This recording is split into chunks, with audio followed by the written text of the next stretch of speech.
लगल रोपनिया गोरीना।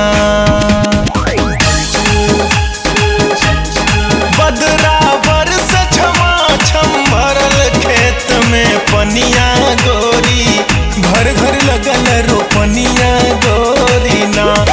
फरसा कांध पलई के खेतिहर करें किसनिया गोरी, घर घर लगल रोपनिया गोरीना।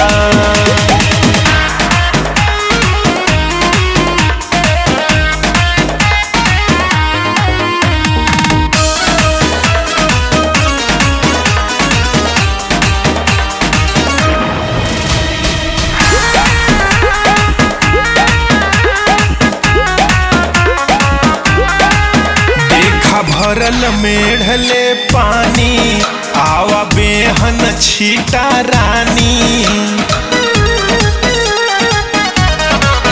देखा भरल मेढ़ले पानी आवा बेहन छीटा रानी।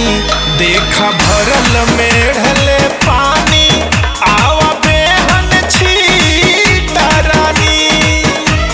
कछाना मारला कुछ दिन देह पर परी खटनिया गोरी, घर घर लगल रोपनिया गोरीना। तो फरसा कांध पलई के खेतिहर करें किसनिया गोरी, घर घर लगल रोपनिया गोरीना।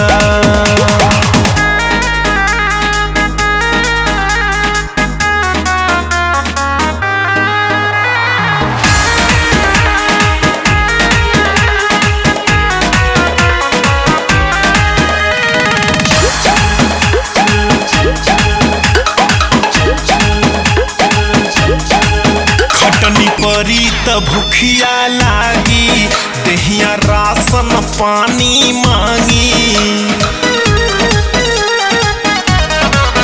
खटनी परी त भूखिया लागी, देहिया राशन पानी मांगी।